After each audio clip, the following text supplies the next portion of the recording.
안녕하십니까. 최영일의 시사본부 시작합니다. 어제 이태원 참사 유가족들이요 국회 국정조사 특위위원들과 만났습니다. 자, 이들은 절규했고 진실규명을 촉구했습니다. 그리고 무릎도 꿇었습니다. 그런데 여당 측 위원들은 이 자리에 없었습니다. 한 유족은요 빈자리를 보면서 대통령 집들이는 가고 왜 우리는 외면하시느냐 이렇게 말한 것으로 전해집니다. 자, 연말에 여야 대치전선이 많습니다. 자, 오늘까지가 법정 기한인 예산안도 꼬여 있고요. 또 국정조사도 그렇습니다. 그 복판에 이상민 행안부 장관의 해임 건의안이 놓여 있기도 하죠. 자, 그런데요. 이 참사 희생자 유가족에 대해서라면 이야기가 다르다고 생각합니다. 이 슬픔과 고통은 정쟁의 대상이 아니고요. 또 그래서도 안 되기 때문입니다. 이 세월호 때처럼 소통과 사후 조치들이 꼬여서는 안 되겠습니다. 그래서 출발이 중요한데요. 벌써 한 달이 넘어가고 있습니다. 자, 유가족들이 대통령실에 접수한 면담 요청에 왜 답이 없는지 묻습니다. 세월호 때를 생각해 보니까요. 대통령이 만나주지 않는 유가족을 당시 방한했던 프란치스코 교황이 만나면서 던졌던 파문이 떠오릅니다. 자, 정부와 여당이 더 적극적으로 만나야 한다. 이렇게 권해드립니다. 최영일의 시사본부 출발합니다.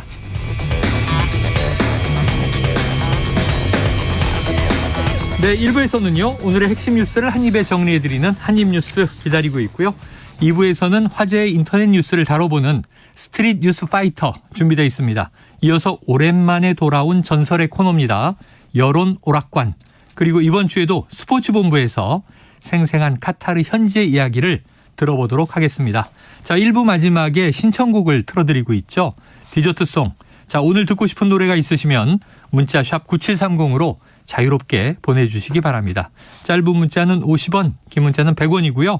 이 오늘의 디저트송 선정되신 청취자께는 저희가 치킨 쿠폰을 보내드리고 있습니다. 오늘도 많은 참여 부탁드립니다.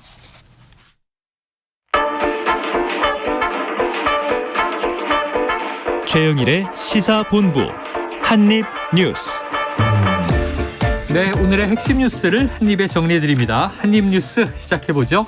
박정호 오마이뉴스 기자, 헬마우스 임경빈 작가 나와 계십니다. 두 분 어서 오세요. 안녕하세요. 자, 이게 지금 줄파업이에요. 동투, 겨울투쟁 이렇게 불렀지만 제일 큰 건 역시 이제 9일째가 되는 화물연대 파업이지만 지금 이 서울 지하철 파업 하루 만에 풀렸고 걱정했던 게 이제 철도노조와 한국철도공사 코레일이죠. 올해 이제 임금 단체 협상 개정에 지금 오늘부터 총파업 걱정이 있었는데 박 기자님 타결이 됐습니까? 그렇습니다. 어젯밤부터 오늘 새벽까지 노사가 밤샘 협상을 벌인 끝에요.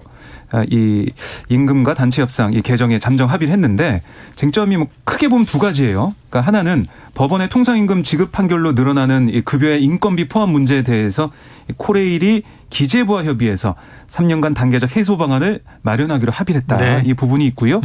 또 오봉역 이 직원 사망 사고 관련해서 열차를 분리하거나 결합하는 그러니까 입환 업무라고 하는데 이걸 2인 1조가 아니라 3인 1조로 네. 작업하게 해달라. 그러니까 안전을 위해서 더 인력이 필요하다라는 네네. 노조 측의 주장에 대해 사측이 3인 1조 작업이 가능하도록 인력을 충원하겠다. 이렇게 약속을 했어요. 네네.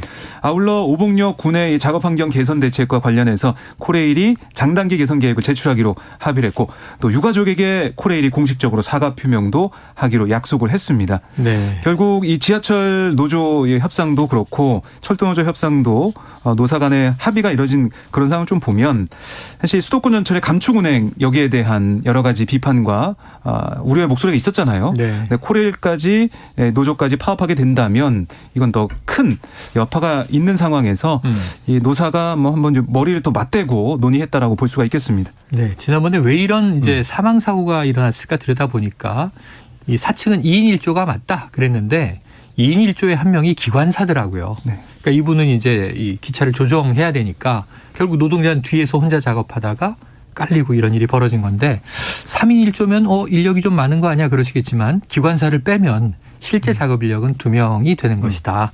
그래서 이제 문의만 2인 1조다 이렇게 노조가 주장해 왔는데 안전을 위해서는 좀 이런 노사 간의 협상이 타결된 것 참 바람직해 보이고요. 그럼 이제 자, 다만 뭐 네. 말씀을 좀 드리고 싶은 게 이제 박정 기자님도 그 말씀을 살짝 해주셨습니다만은 이게 이제 안전 문제에 대해서는 노사가 협의를 통해서 네. 타협점을 만들어냈잖아요. 네. 화물연대 같은 경우도 이제 처음에 안전 운임제의 논란이 시작됐었던 촉발점은 안전 안전이 문제였거든요. 들어있잖아요. 이름 자체에. 그렇습니다. 그래서 이제 안전하게 운행을 할 수 있도록 운임을 좀 높여주자라는 게 이제 기본적인 네. 목적이었던 건데 지금 저희가 이제 뭐 10일 가까이 그 파업이 이어지고 있는 와중에도 처음에 그런 어떤 취지에 대한 고민이라든지 정치권에서의 그런 논의들은 사라지고 네. 결국 이제 뭐 명령을 개시해서 이거를 강제로 복귀시킬 거냐 말 거냐 이 논란으로 지금 너무 방향이 네. 달라진 것 같아서 그 부분에 대해서 좀 안타까운 마음을 좀 갖게 됩니다. 맞습니다. 바로 그 대목이에요. 그래서 이제 서울 지하철 다행히 파업 하루 만에 어쨌든 임단협 타결이 됐고 네. 걱정했던 철도 노조 그래도 파업 없이 전날 밤에 남아 어쨌든 타결이 됐는데 지금 장기화되고 있는 화물연대 지금 박 기자님 이게 네. 정부와 계속 평행선 아니에요? 그렇습니다. 계속해서 지금 합의점을 만들지 못하고 있는 상황인데요. 네. 그런 가운데 윤석열 대통령이 화물연대를 향해서 업무 복귀를 거듭 촉구하는 목소리를 냈습니다. 어젯밤 페이스북 글을 통해 윤 대통령 뭐라고 했냐면 지금 정부의 복합 위기 이런 상황 또 대응책들을 거론한 다음에 이런 대한민국 모두의 노력 반드시 그 열매를 맺을 거다. 그러니까 화물 운수 종사자 여러분도 업무 중단을 끝내고 경제위기 극복에 힘을 좀 모아주길 바란다. 이렇게 얘기를 했습니다. 네. 그러니까 어려운 경제 상황에서 우선 업무에 복귀하는 게 먼저다. 강조한 걸로 보이고요. 그리고 정부의 설명을 쭉 들어보면 어쨌든 시멘트 분야 업무 개시 명령 발동기에 복귀자가 조금씩 나오면서 시멘트 운송량이 평시에 44%까지 회복이 됐다. 네. 그러니까 효과가 있다는 걸 주장하고 있어요. 네. 그러면서 뭐 정유, 뭐 철강, 컨테이너 이쪽 분야도 피해가 커지면 네. 즉시 업무 개시 명령을 발동하겠다라고 얘기를 했습니다. 그러니까 업무 개시 명령을 통해서 해결이 될 수 있다라는 걸 계속 이제 보여주는 거예요. 네. 언론을 통해서 아니면은 브리핑을 통해서 계속 얘기를 하고 있거든요. 하지만 화물된 생각은 다른데요. 업무 개시 명령을 이제 거부하겠다, 또 총파업을 이어가겠다 이런 입장을 계속 밝히고 있는데 안전 운임제 이걸 논의해야 되는 그런 자리도 없이 이렇게 명령을 내리고 복귀하라라는 것은 맞지 않다라는 얘기를 하고 있는 거고 지금 품목 확대 요구한 뭐 이런 여러 가지 전반적으로 타협의 여지가 있다는 게 화물연대 측의 생각인데 정부는 진전된 자세, 그러니까 대화의 생각조차 안 하고 있는 게 아니냐라는 또 지적을 하면서 반발하고 있습니다. 네, 초유의 지금 이 업무 개시 명령 이것보다 이제 요구 자체는 안전운임제를 연장하고 일몰제 폐지해달라, 품목 확대를 해달라는 건데 지금 오히려 이제 안전운임제 폐지를 검토하겠다 이런 얘기가 또 강경하게 나와서 이건 지금 불에 기름을 붓는 거 아닌가 이런 걱정이 있는데 어제 이현주 전 의원이 네. 안전운임제 문제를 풀려면 이 물류 유통 구조의 선진화를 도모하면서 해야 된다. 근데 원희룡 장관도 어제 비슷한 얘기를 했어요. 네. 그럼 안전운임제보다 물류 산업이 좀 더 선진화될 수 있는 대안을 내면서 네. 뭐 안전운임제를 폐지하더라도 더 좋은 보관이 있습니다. 이런 얘기를 하면 소통이 될 텐데 왜 이렇게 어려워요? 그 이제 사실은 뭐 그 말씀이 본질적으로는 맞는 얘기인데 실제 산업의 현장의 상황들을 좀 돌아보면 네.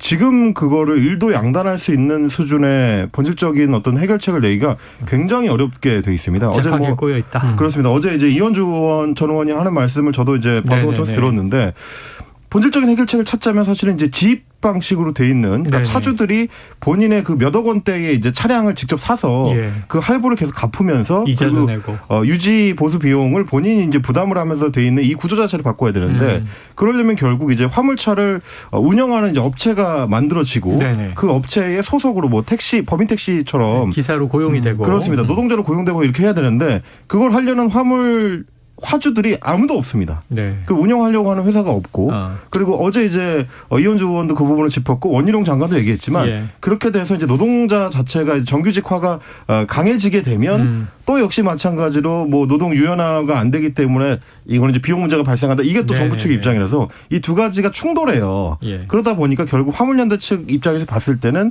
근본적인 해결책을 모색하자라는 게 결국 이번 파업을 끝내고 시간을 번 뒤에 흐지부지하기 위한 그런 이 명분일 뿐이다. 문제 해결을 위해서는 단계를 밟아 나가야 되는데 네. 갑자기 근원적인 문제를 제기하는 거는 의미가 없는 얘기다라는 게 또 화물연대 측의 주장이기도 합니다. 그렇죠. 그러니까 지금 업무 개시 명령을 한다는 건 뭐냐면 현재의 고통을 그냥 감수하시오. 그리고 차를 달리시오. 이제 이렇게 들리는 거잖아요. 그렇습니다. 그러니까 이제 미래에 이제 어떤 구조 개선도 필요하지만 지금 당장 힘들어서 이제 파업에 나섰는데 당장의 문제는 누가 어떻게 해결해 줄 것이냐 이런 과제가 남죠. 그러니까 이제 저는 걱정이 되는 게 어제 박은수 화물연대 실장님도 그 말씀을 해주셨지만 네.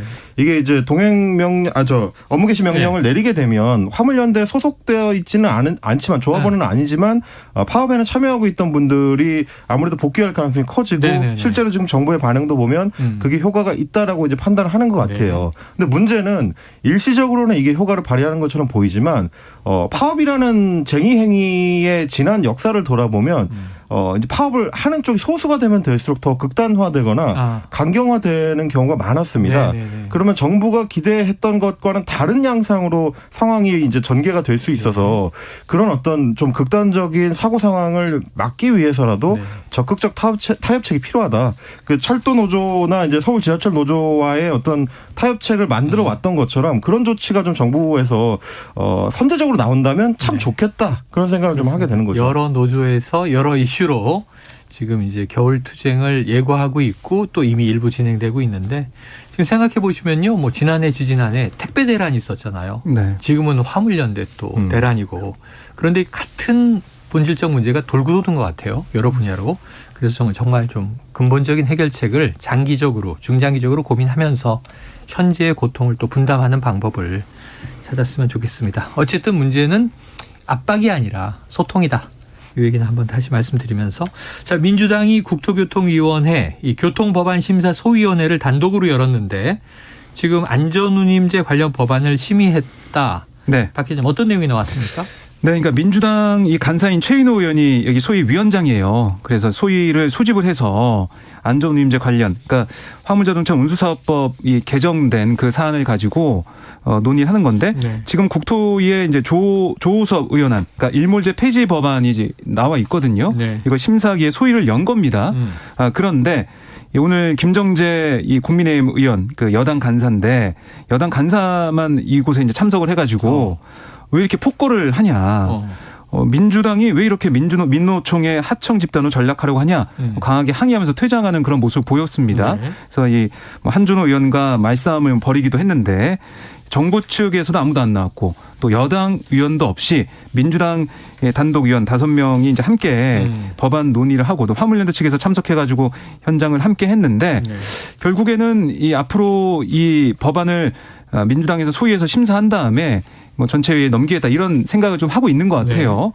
그런데 계속 하는 얘기는 민주당에서는 아니 이걸 원래 논의를 하겠다. 국회에서 법안 논의해야 된다라는 얘기를 정부 국토부에서 하고 있는데 왜 논의하려고 하니까 아무도 안 나오냐라는 얘기를 하고 있는 거고 반면에 국민의힘은 의사일정을 합의해서 해야지 이 여당과 그러니까 국민의힘과 합의도 안 된 그 의사일정 가지고 바로 이렇게 심사소위를 여는 게 말이 되냐라고 반박을 하고 있는 그런 어떻게 보면 설전이 벌어진 상황이었습니다. 네, 자 현장 따로 정치권 따로 여당 따로 야당 따로 이게 좀 합쳐지지 않으면 문제가 안 풀릴 것 같습니다. 이제 다만 저희가 조금 이따 이제 방송법 개정안과 관련된 얘기도 하겠습니다만 이번에 이제 민주당에서 이렇게 상임위에서 법안 처리를 좀 주도하거나 혹은 뭐 강행 처리를 시도할 수 있는 이유가 원래 같으면 이렇게 강행 처리했을 경우에는 지금 이제 김도 법사위원장 국민의힘 소속이 맡고 있는 법사위에서 법안 처리가 막힐 가능성이 높다라는 판단이 많았는데 어제 이제 이수진 민주당 원내대변인이 밝힌 내용을 보니까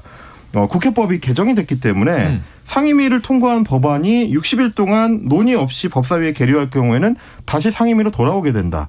그럴 때는 상임위원 5분의 3의 의결로 본회의에 법사위를 건너뛰고 회부할 수 있다. 이 조항이 이제 생겼다는 겁니다. 그렇게 되면 뭐 이제 방송법이 걸려 있는 과방이라든지 지금 이제 오늘 그 안전운임제가 얘기된 국토교통이나 이제 환노위나 뭐 이런 부분들에서는 민주당이 법사위로 우회할 수 있는 전략을 선택할 가능성이 있다라는 얘기들이 지금 나오는 겁니다. 지켜보도록 하죠. 지금 잠깐 언급해 주셨는데 환경노동위원회 환노위 전체 회의에서 지금 야당과 이정식 고용노동부 장관 사이에 설전이 벌어졌다. 어떤 내용이었습니까? 네, 어제 전체 회의에서 있었던 상황인데요. 그러니까 민주당은 이런 거예요. 지금 대통령실에서 또 정부에서 얘기하는 것은 이 화물연대 파업 이런 파업을 쭉 놓고 봤을 때 조직화하지 않은 저임금 노동자의 일자리를 뺏는 그런 파업 아니냐. 네네. 이건 단호하게 대응하겠다라고 했는데 네. 하루 16시간 운전해서 뭐 한 달에 3,400만 원 버는 네. 뭐 16년 차 화물 노동자가 규정 노조냐. 이런 민주당의 질타가 나왔고요. 그리고 안전운임제 전면 재검토 카드까지 꺼내 들면서 그러니까 이 노동자들이 협박해 놓고 무슨 대화를 하겠느냐. 네네. 이런 지적을 한 거예요. 특히 이제 이정식 고용노동부 주무부처 장관이기 때문에 이런 얘기를 했고 거기에 대해 이 장관은 아니 워낙에 지금 경제에 너무 좋지 않은 영향을 미치기 때문에 이런 강경 대응을 하는 거다. 이런 취지의 설명을 했는데 이 여당과 정부의 입장차가 너무나 크기 때문에 어제도 계속해서 네. 맞부딪히는 모습을 보였습니다. 그래요. 경제가 안 좋은데 문제는 그 경제가 안 좋은 부분을 어느 쪽이 이제 흡수하고 감당해야 되는 거냐. 정부가 조정해야 될 게 이 고통을 적절한 곳에서 적절한 부담을 지도록 안배하는 게 중요한데 지금 그냥 경제가 어려우니까 꼼짝하지 마십시오. 사실 원래 파이가 커질 때 처우가 개선돼야 되는데 이때 처우 개선 잘 안 해주고 그렇죠. 힘들어지면 이제 못 살겠다 이런 얘기가 나오면 가만히 있으세요 이렇게 되면 갈등이 커지는 거죠. 이제 야권이나 노동계에서 이제 지적하는 거는 이게 사실 노동 문제와 직관계가 돼 있는 건데 네네. 단순히 이제 안전운임제라는 게 뭐 국토교통부 장관만이 신경을 써야 되는 문제가 아니고 화물차 운전자들의 노동 문제와 직접적으로 연결이 돼 있는데 네. 왜 고용노동부 장관은 아무것도 하지 않느냐라는 지적이 나오는 거거든요. 예. 그러니까 이 문제도 직접적으로 참여를 해서 어떻게 노동 환경을 개선할 것인지에 대해서 그 부분도 적극적으로 의견 개진을 해야 되는데 완전히 뒤로 빠져 있고 심지어 이제 여론의 초점도 거의 어제 환노위에서 지적을 받고 나서야 이제 맞다. 노동부 장관도 있었지? 요즘 사람들이 이러고 있는 거거든요.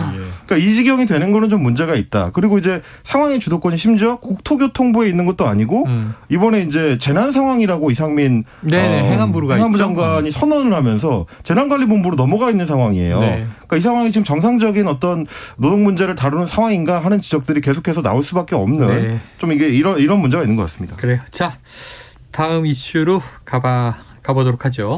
자, 어제 원래 국회 본회의가 예정돼 있었는데 늦게라도 열릴 건가? 이 시간에 그런 전망을 하면서 끝났는데 결국 열리지 않았습니다. 따라서 이상민 행안부 장관 해임 건의안의 본회의 보고는 불발이 됐고 자, 박 기자님 앞으로 어떻게 됩니까?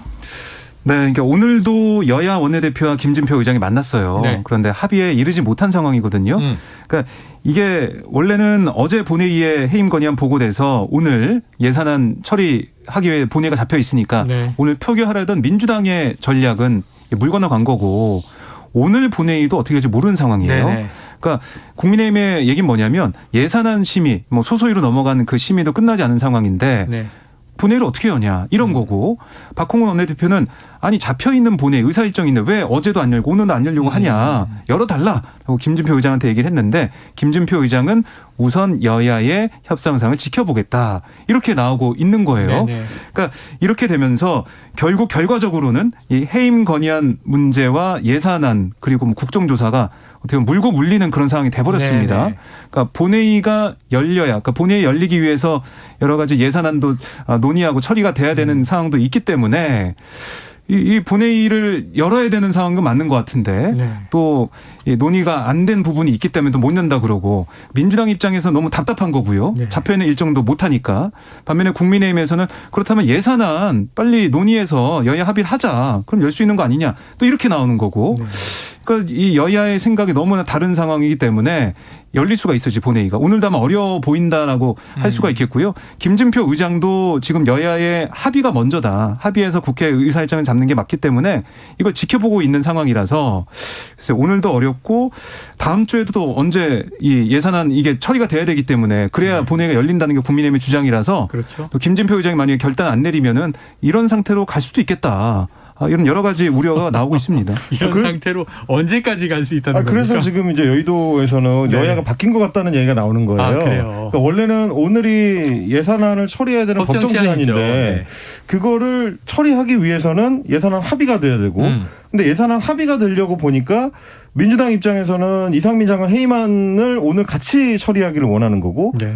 그러면 국민의힘 입장에서는 오늘 처리하기 위해서 예산안을 서두를 필요가 없는 거고. 근데 이제 반대로 생각하면 민주당 입장에서도 아니 우리가 야당인데 왜 우리가 예산안을 서두르냐 이렇게 되는 거고 예. 이 상황이 서로 바뀌어서 물고 물리는 어떤 국면에 있는 거다. 네. 그래서 굉장히 좀 풀기가 어려운 그런 상황인 것 같습니다. 연말에 교착 국면. 지금 뭐 국민들은 오늘 지금 자정에 월드컵도 봐야 되고요. 연말에 또 각자 가게 준비할 것도 많고요. 월드컵 끝나면 또 성탄절이고 그럼 연말이 훅 오거든요. 이제 언제까지 정치권은 이렇게 물고 물려서 미루기만 할 것인가. 자, 12시 40분을 넘겼습니다. 금요일 점심시간 교통 상황을 알아보고 가도록 하죠. 자, 오늘 교통정보센터 리포터분 존함이 안 나와 있네요. 자, 먼저 듣고 나서 말씀드릴게요. 나와주세요. 김한나 리포터 나와주세요. 네, 시각 교통정보입니다. 오늘 고속도로에는 평소보다는 교통량 많이 없는데요. 곳곳으로 사고가 잇따라 발생하고 있어서 주의하셔야겠습니다. 상주 영천고속도로 영천 방면 신령 부근 2차로에서 대형 화물차 관련 사고가 났습니다. 4km가량 밀리고 있고요. 남해고속도로 부산 쪽으로는 하만 2터널 부근에서 사고가 나서 7원 분기점부터 창원 1터널까지 역시 4km 밀리고 있습니다. 중부 내륙고속도로는 양방면으로 사고가 났는데요. 진남터널 부근에서도 사고가 있었지만 현재는 처리가 됐고 다만 점촌 함창 나들목에서 문경세제 나들목까지 4km 정체는 아직 남아 있습니다. 반대 창원 쪽으로는 진남터널 1차로에서 역시 사고 때문에 4km 밀리고 있습니다. 이전에 여주분기점 부근에서도 정체되고 있습니다. 경부고속도로 서울 쪽으로는 수원 부근에서만 짧게 서행하고요. 이후로 달래내에서 반포까지 밀리다가 이후로는 수월하고요. 수도권 제일순환고속도로 일산에서 판교 쪽도 양방면으로 송내를 중심으로 속도 떨어지고 이 전후로는 수월하게 지나실 수 있겠습니다. KBS 교통정보센터에서 김한나였습니다.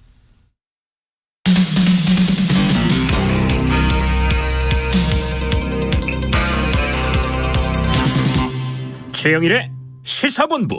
네, 저는 어제 여러 가지 뉴스 중에서 이 대목이 가장 좀 가슴이 아팠는데요. 박 기자님, 어제 이태원 참사 국정조사 특별위원회 야당 의원들이 국회에서 유가족들을 만났군요. 네. 유가족들이 진상을 밝혀줄 것을 요구하면서 눈물을 흘리고 네. 울부짖는 그런 현장을 볼 수가 있었는데요. 이 배우 고 이지한 씨의 어머니 조미은 씨는 45일이라는 짧은 기간 또 대통령 경호처도 제외된 이런 국정조사 합의에 마음이 불편했다. 그러니까 국회가 진정한 진상규명에 의지가 있나 하는 걱정 때문에 잠을 못 이뤘다. 이 158명의 아들, 딸 한 명 한 명이 우리에게 얼마나 소중한 아들, 딸이었는지 헤아려달라 이렇게 당부를 했고 네. 책임을 회피하는 책임 회피하는 사람들의 잘못을 철저히 규명해달라 이렇게 울먹였고요. 이지한 씨 아버지도 참석을 했는데 대통령실에 면담 요청했는데 한 달 가까이 연락이 없다. 네네. 우리도 똑같이 세금 내는 대한민국 국민이다라고 목소리를 높였고 그리고 이 씨 이제 아버지가 무릎을 꿇은 채 진실을 밝혀달라. 또 이상민 장관 파면을 요구하는 게 정쟁의 소지가 있느냐 이게 나라냐 울부짖었고 또 어제 보면은 여당 국민의힘 위원들이 참석 안 했습니다. 네네. 그래서 윤석열 대통령 사저 집들이에는 참석하시고 왜 우리는 외면하냐 네. 이렇게 꼬집는 모습도 볼 수가 있었습니다. 사저가 이제 관전대, 한남동 그렇습니다. 관저죠. 네. 그런데 이제 이 이야기 여당 의원들은 왜 안 왔을까요? 그러니까 여당 의원들은 이게 뭐 합의된 그런 일정이 아니기 때문에 뭐 참석하지 않는 그런 상황이 됐고요. 그래서 우상호 특위위원장도 왜 여당 의원들 참석하지 않냐라고 해서 유감을 표명하기도 했어요. 네. 결국에는 반쪽 이 특위위원들만 만나게 된 그런 상황인데 유가족들은 어제 이 특위의 면담에서 희생자 추모공간 마련 또 유가족 소통공간 마련 국정조사 예비조사에 유가족이 추천하는 전문위원 전문가 참여 등을 요청을 했습니다. 그래서 어제 보면은 야당 간사 김교웅 민주당 의원이 기자들에게 뭐라고 했냐면 참사 현장에 있던 생존자들을 특위 증인으로 채택해서 당시 상황을 반드시 듣고 진상을 규명하겠다 이렇게 설명하기도 했습니다. 자, 생각해 보시면 첫 주 애도 기간에 대통령 또 그 옆에 이상민 행안부 장관까지 합동 분향소를 거의 매일 찾다시피 했어요. 그래서 애도를 했습니다. 네. 합동 분향소에서 위패도 없다, 이름도 없다. 뒤늦게 이제 이런 유가족들의 이야기가 나왔지만 영정도 없다. 근데 그런 애도의 마음이라면 유가족을 만나는데 이 여당 위원들이 무슨 합의, 절차 이런 거를 따질 상황인 것인가. 일단 만나는 게 중요한 거 아닌가.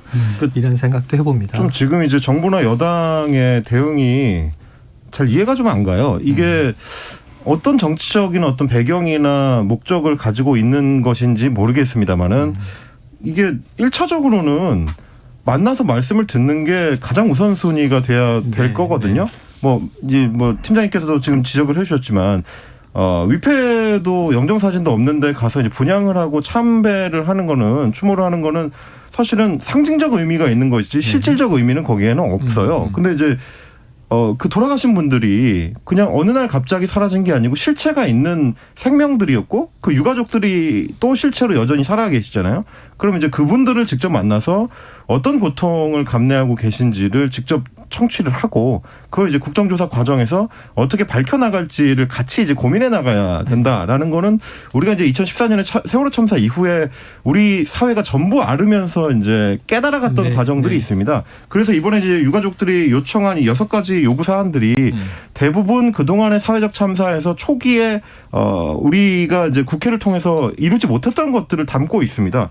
유가족들이 적극적으로 그 과정에 참여를 하고 목소리를 직접 반영할 수 있고 그래서 이제 유가족들이 원하는 진실 규명을 위해서 정부나 혹은 정치권이 노력할 수 있게 하기 위한 목적으로 담겨 있는 내용들인데 최소한 이 정도 합의를 이룰 때는 초기 단계에서부터 여당이 참여를 해야 그 목소리에 좀 힘이 실릴 수 있는 건데 모르겠습니다. 이게 예전에도 경험을 해봤습니다만은 세월호 참사 때도 유가족들이 처음부터 정부에 대해서 비판적인 입장을 취했던 게 아니거든요. 기억하시겠습니다만은 그 당시에 이제 이주영 해양수산부 장관이 팽목항에 내려가서 6개월 넘게 가족들하고 함께 할 때는 울보 장관이라고 해가지고 이제 유가족들하고 같이 우는 존재였어요. 그러다가 나중에 가서는 국정원이라든지 기무사를 통해서 유가족들을 감시하고 사찰하고 이런 것들이 드러나고 그러니까 적대시하기 시작한 이후부터 더 갈등이 커졌었는데. 이번에는 이제 시작부터 이렇게 하게 되면 과연 이게 건강한 방식으로 진상 규명이 이루어질 수 있을까 그게 좀 걱정이 됩니다. 다르게 풀리기를 기대해 봅니다. 다음 이슈로 가보죠. 지금 서해 공무원 피격 사건의 최종 결정권자로 지목된 서훈전 청와대 국가안보실장 지금 구속영장 청구 소식은 전해드렸는데 오늘이 영장 실질심사인가 봐요. 네, 그렇습니다. 오늘 서훈 전 실장이 출석을 했고요. 오늘 오전에 이 서울중앙지법에 도착해서 취재진이 여러 가지 물어봤습니다. 혐의를 어떻게 소명할 거냐, 혐의를 인정하냐 여러 가지 물어봤지만 서훈 전 실장은 아무런 말 없이 법정을 향했고요. 그러니까 서 전 실장은 계속해서 이제 검찰이 주장하고 있는 것은 해양수산부 공무원이 고 이대준 씨가 북한군에 피살된 이튿날 그때 이제 열린 관계장관 회의에서 이 씨 피격 사실을 은폐하기로 하고 관계부처에 관련 첩보를 삭제하도록 지시한 혐의 등을 두고 있는 거예요. 그래서 검찰은 진실을 규명하기 위해서는 신속한 신병 확보가 필요하다라고 보고 있는 거고 서 전 실장 측은 주거가 일정하고 도주 우려가 없다. 또 이미 관련자들 조사가 마무리 단계라 증거인멸 우려는 낮다라고 방어를 하고 있는 것으로 지금 보이는 상황입니다. 어쨌든 이르면 오늘 밤에 이 결론이 나요. 늦으면 내일 새벽. 그렇습니다. 그래서 만약에 발부가 되면 검찰은 사실은 어제 검찰에서 얘기한 것은 최종 결정권자라고 얘기했습니다. 서훈 전 실장 윗선 조사가 없는 거 아니냐는 얘기도 나오고 있는데 그럼에도 법조계에서는 문재인 전 대통령 조사할 가능성도 있다라는 얘기를 하고 있는 거고 영장이 발부되면 그 가능성이 커지는 거고요. 반면에 영장이 기각이 되면 윗선으로 확대되는 그런 수사 없이 관련자들 기소하는 선으로 수사가 마무리되는 게 아니냐는 얘기가 나오고 있습니다. 자, 그런데 어제 문재인 전 대통령이 이번 수사 관련해서 처음으로 입장을 냈다고 하는데 임 작가님 어떤 입장이 나왔습니까? 굉장히 오랜만에 이제 직접 입장을 내는 겁니다. 이렇게 얘기를 했습니다. 서해 사건 같은 경우는 당시에 대통령이 국방부, 해경, 국정원 등의 보고를 직접 듣고 그 보고를 승인한 것이고 당시 안보부처들은 사실을 명확하게 규명하는 것이 불가능한 상황에서 획득 가능한 모든 정보와 정황을 분석해서 할 수 있는 범위 내에서 사실을 추정했고 대통령은 이른바 특수정보까지 직접 살펴본 후에 그 판단을 수용했다. 그러니까 이제 그 당시에 어떻게 그런 의사결정이 이루어졌는지를 일단 설명을 한 뒤에 이런 안보 사안을 정쟁의 대상으로 삼고 오랜 세월 국가안보에 헌신해온 공직자들의 자부심을 짓밟고 있다면서 안보 체계를 무력화하는 분별 없는 처사에 깊은 우려를 포한다. 부디 도를 넘지 않기를 바란다. 이렇게 굉장히 좀 강한 어조로 비판을 했습니다. 이렇게 되다 보니까 결국에는 이 사안도 현직 대통령과 전직 대통령 사이의 갈등으로 이제 번지는 거 아니냐. 이런 걱정들이 나오게 되는 겁니다. 신구 갈등 이렇게 하는데 혹시 그러면 문 전 대통령의 입장에 대해서 대통령 대통령실 입장 나온 게 있나요? 네, 어제 뭐 얘기한 게 있는데요. 네. 수사 중인 사안에 대해 대통령실 언급하는 것은 적절하지 않다라고 말을 아꼈습니다. 원론적인 얘기네요. 그렇습니다. 반면에 국민의힘에서는 강하게 뭐 비판하고 나섰는데요. 이거 서해 공무원과 유가족에 대한 2차 가해다라고 네. 얘기하기도 했고 또 이 국민이 북한으로 넘어갔는데 명확한 증거 없이 자진 월북으로 판단했다라는 자백을 문재인 전 대통령이 하고 있는 게 아니냐라는 주장도 펼쳤습니다. 자, 어제 아까 잠깐 이제 임 작가님이 언급해 주셨으니까 네. 방송법 개정안 등 공영방송 지배구조 개선 법안. 자, 오늘 국회 과방위 통과했다는 속보도 있습니다. 이거 어떻게 되는 건가요? 그렇습니다. 이제 어제 이미 이제 과방위에서 방송법 개정안을 두고 여야가 상당히 좀 강하게 충돌을 했는데 네. 국민의힘은 지금 이제 민주노총의 방송장악법이다 네. 이렇게 주장을 하고 있고요. 아하. 민주당은 윤석열 정권의 공영방송 장악을 방지하기 위한 법이다 이렇게 맞서고 있습니다. 네네. 국민의힘은 과방위에 이제 안건조정위원회를 구성하는 거를 막아섰는데 그렇게 되면 이제 지금 이제 첨예하게 대립하고 있는 사안을 상임위 소위원회에서 심사할 때 좀 이제 시간을 끌 수 있는 이 장치가 됩니다. 근데 네. 그거를 못하도록 지금 구성을 이제 막았는데 뭐 민주당 쪽에서는 야당 의원 이 뭐 찬성을 다 이제 표시를 해서 안건조정위원회 전체 위원 6명 중에서 4명의 찬성으로 방송법 개정안을 일단 통과를 시켰고요. 그리고 이제 이렇게 되면은 이 사안에 대해서는 90일 최대 90일까지 안건조정위를 통해서 이제 심의할 수 있도록 했던 거를 우회해서 직접적으로 좀 속도를 낼 수 있게 된다. 이런 얘기가 되겠습니다. 이번에 민주당이 주도하고 있는 방송법 개정안은 KBS, MBC, EBS 같은 공영방송의 이사회를 지금 9명에서 11명으로 되어 있는데 네. 이걸 21명까지 좀 확대를 하고 사장 후보에 대해서 국민추천위원회를 구성하는데 여기에 이제 시민단체라든지 시청자위원회 등의 참여를 보장하는 방식으로 국민에게 이제 개방하겠다라는 목적을 가지고 있는 법입니다. 알겠습니다. 자, 11월 물가 소식도 들어와 있습니다. 작년 같은 달 기준으로 5.0% 오른 것으로 나타났어요. 상승세는 조금 꺾였습니다만 어제 경제본부에서 분석을 해드렸는데 이 지난해 기저효과 때문에 이 떨어질 것은 이미 예상됐던 대목이거든요. 자, 당분간 5% 안팎의 이 물가 상승세는 높게 이어질 것으로 전망된다. 이런 소식까지 전해드리면서 오늘 한입뉴스는 정리하겠습니다. 박종호 오마이뉴스 기자, 헬마우스 임경빈 작가 수고하셨습니다. 고맙습니다. 자, 오늘의 디저트송은요. 청취자 9778님께서 신청해 주셨습니다. 오늘은 월드컵 응원가로 조수미의 챔피언 들려주세요. 자, 저희 시사본부는요. 2부에서 치킨 선물을 많이 준비하고 있겠습니다. 스트릿 뉴스 파이터로 돌아오겠습니다. 지금 여기에 두 손을 마주 잡고 찬란한 아침 햇살에 너의 다짐 새겨봐 아직은 우리 함께라면 We're the champions tonight.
안녕하세요.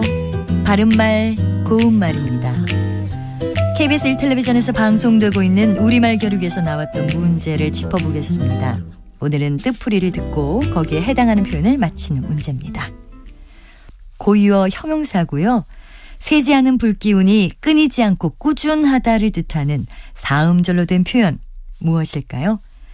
출연자의 답에는 뭉근하다, 은근하다, 은은하다 등이 있었는데 이 중에서 정답은 뭉근하답니다. 사랑방은 뭉근한 화롯불로 새벽까지 뜨뜻했다. 또는 어머니께서는 곰국을 만들기 위해 아침부터 양지머리를 뭉근한 불에 끓이고 계신다. 이렇게 표현할 수 있습니다. 뭉근하다와 비슷한 뜻을 가진 고유어 형용사로는 끄느름하다가 있는데요. 이것은 햇볕, 장작불 따위가 약하다라는 뜻입니다.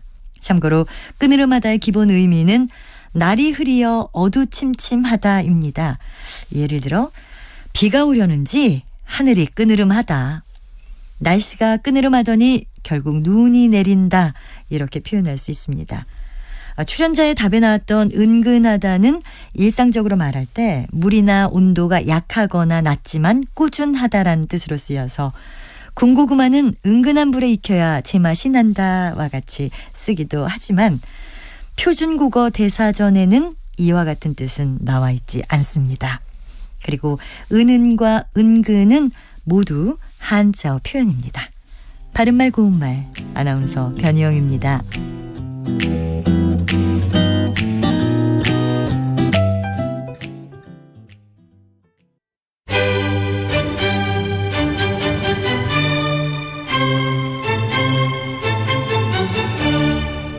여유로운 저녁 시간, 고품격 시사토론과 함께하세요.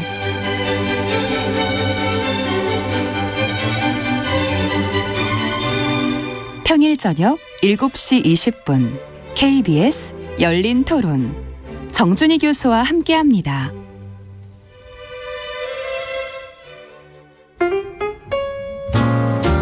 천고마비의 계절 시사평론가 김성환과 함께 여러분의 지식도 살찌우세요.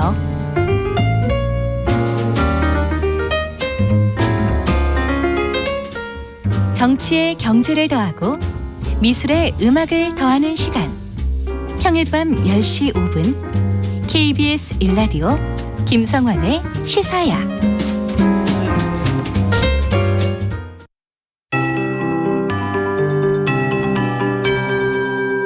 KBS 58분 날씨.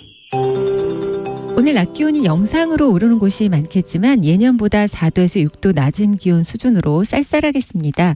내일은 일시적으로 기온이 크게 오르겠지만 중부지방에 눈이 내리는 등 날씨가 순탄치 않겠습니다. 모레는 다시 찬 공기가 남하해 바람도 강해지고 서울의 아침 최저기온 영하 7도 등 중부지방을 중심으로 다시 추워지겠습니다. 오늘 전국에 가끔 구름이 많이 끼겠고요. 낮 최고 기온은 서울 2도, 대전 4도, 전주 대구 6도 등 0도에서 9도 분포 예상됩니다. 내일은 흐린 가운데 새벽부터 낮 사이 서울, 인천 등 중부지방으로 눈이 내리겠고요. 남부와 제주는 모레까지 이틀 동안 비가 내리겠습니다. 먼저 강수구름대가 서해상의 해수면의 온도 차이로 지금 발생한 상태인데요. 내일 찬 공기가 유입되면서 이 구름대가 더 발달하겠습니다. 특히 경기 북부의 경우는 대설특보까지 내려질 가능성이 있습니다. 2에서 7cm 예상되고 강원 내륙 산지 1에서 5cm, 서울과 경기 남부, 인천 1에서 3cm 정도 내리겠습니다. 한편 서울과 동쪽 지역을 중심으로 건조특보가 내려져 있고요. 또 강원 산지와 동해안은 여기에 바람이 내일부터 강하게 불겠습니다. 해안 지역을 중심으로 강풍 예상됩니다. 지금 서울의 기온은 영하 1도입니다. 강혜종입니다.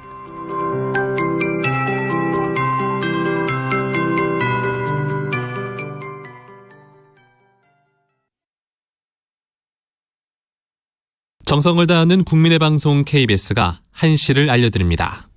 AM 711kHz, FM 97.3MHz, KBS 1라디오입니다. HLKA.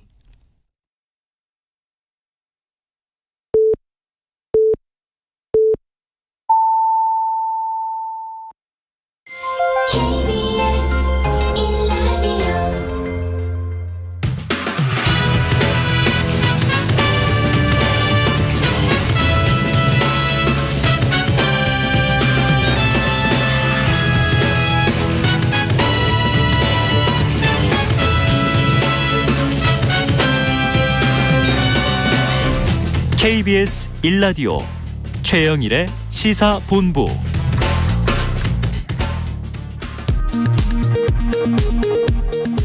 이 시각 라디오 정보센터 뉴스입니다. 정부가 화물연대 파업과 관련해 시멘트에 이어 정유, 철강, 컨테이너 등 다른 분야로 업무 개시 명령을 확대할 수 있다고 경고했습니다. 화물연대는 업무 개시 명령이 헌법이 금지한 강제 노역이라며 반발하고 있습니다. 김진표 국회의장과 여야 원내대표가 사흘 연속 만나 이상민 행정안전부 장관 해임 건의안 처리를 위한 본회의 소집 여부와 예산안 처리 문제 등을 논의했지만 또다시 합의점을 찾지 못했습니다. 이태원 참사를 수사 중인 경찰청 특별수사본부가 서울경찰청의 참사 전후 조치에 문제가 있었던 것으로 판단하고 김광호 서울경찰청장을 피의자로 입건해 조사 중입니다. 지난달 소비자 물가 상승률이 5%를 기록 한 달 전보다 0.7%포인트 낮아졌습니다. 한국은행은 내년 초까지 소비자 물가가 5% 수준의 오름세를 이어갈 것이며 최근 변동폭이 커진 국제유가 등이 변수가 될 것이라고 밝혔습니다. 지금까지 라디오 정보센터 뉴스 정한나였습니다.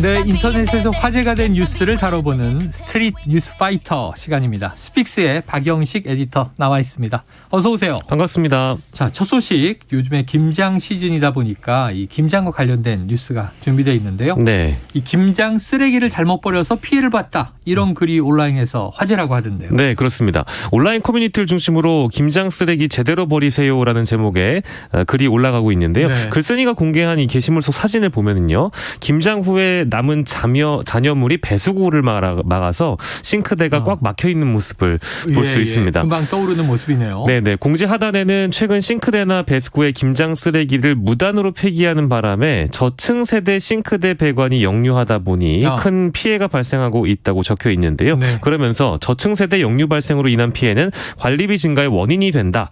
싱크대나 배수구에 김장 쓰레기 무단 폐기를 절대 금지해 주기를 바란다고 권고를 하고 있는 내용입니다. 네. 자, 여기서부터 이제 풀어가 봐야죠.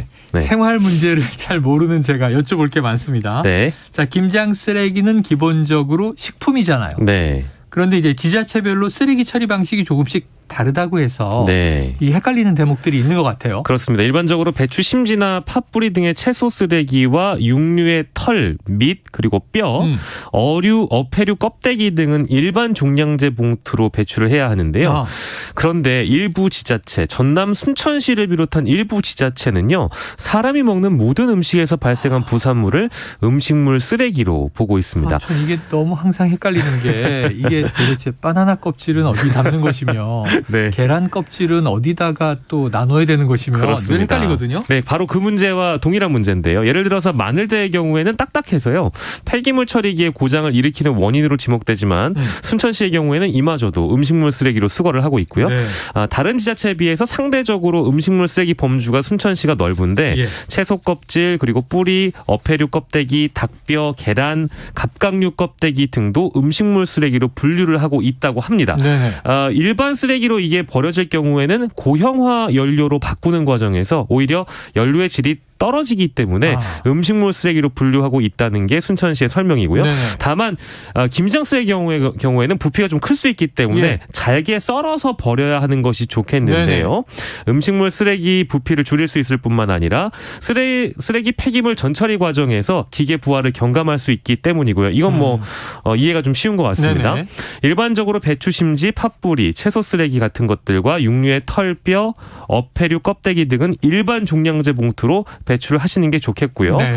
하지만 대부분의 지방자치단체는 김장철 11월에서 12월에는 물기가 없는 마른 배추, 파, 채소 쓰레기를 용량이 큰 일반 종량제 봉투에 담아서 버리도록 권고를 하고 있는데요.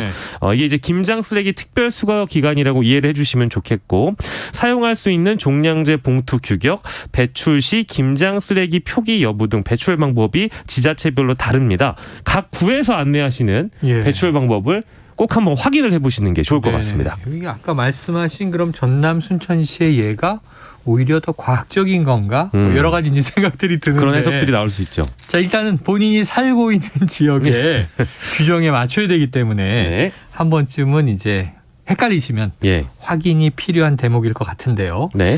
자, 그런데 이게 김장 쓰레기라는 게 뭐 종류가 워낙 다양해서 네.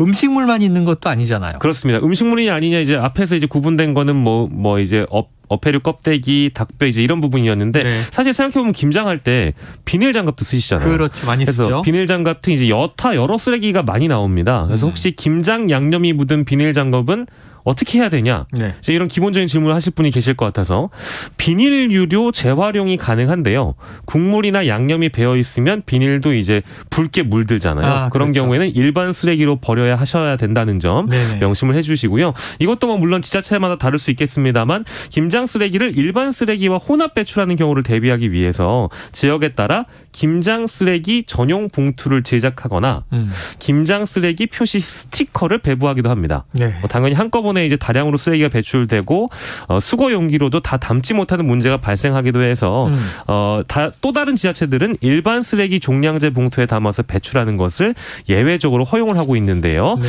여러분들이 거주하시는 지자체별로 김장 쓰레기 특별 수거 기간은 언제인지, 종량제 봉투 규격은 또 어떤 것들이 있는지, 김장 쓰레기 표기 여부 등 배출 방법이 다 다르기 때문에 시군구의 안내사항 다시 한번 꼭 확인해 보시길 권장드리겠습니다. 야, 그래도 요즘이니까 이렇지 말이죠. 최근에 김장 하셨다는 분들도 좀 드물어지고 있지만 네. 하셨다 그래서 몇 포기나 하셨어요? 그랬더니 15포기 했어요. 네네. 그래서 예전엔 김장으로 안 쳤는데 저희 어릴 때는 네. 막 트럭이 와서 100포기, 200포기씩 했단 말이에요. 네. 이때 김장 쓰레기는 이때는 어떻게 했는가. 분리배출이 없었죠. 이때는 막 버렸을 텐데. 네.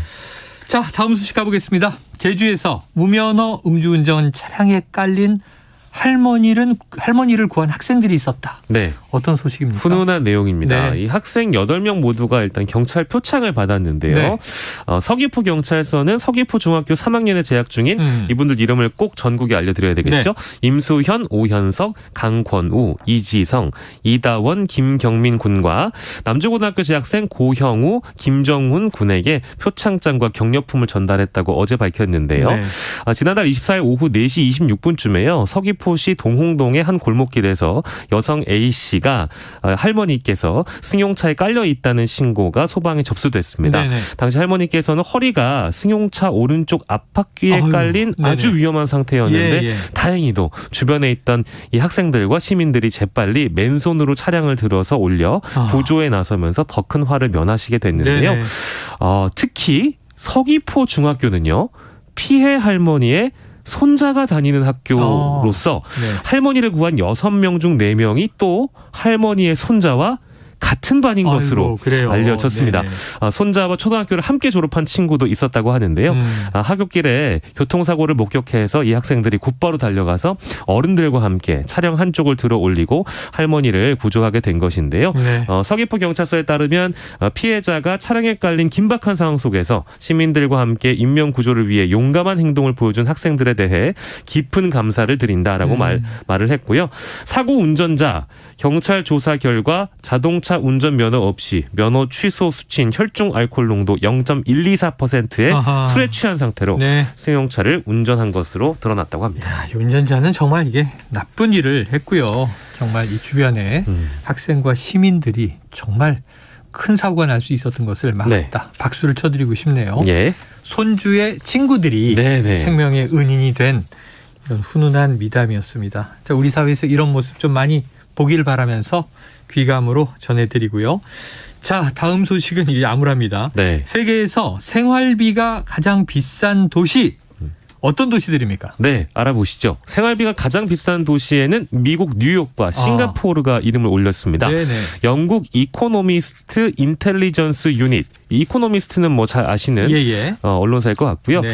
이코노미스트 계열사입니다. 200여 개의 각 국가별 경제 정치 전반에 대한 분석, 중장기 예측, 이런 각종 국가 거시경제 산업 지표를 제공하는 국제적 신뢰도가 매우 높은 기관이라고 해요. 네. 여기서 발표한 내용을 보면 2022 전 세계 생활비 보고서를 보면요. 뉴욕과 싱가포르가 172개 도시 중에서 올해 생활비가 가장 높은 도시 공동 1위에 공동 1위 뽑혔습니다. 네. 뉴욕과 싱가포르고요.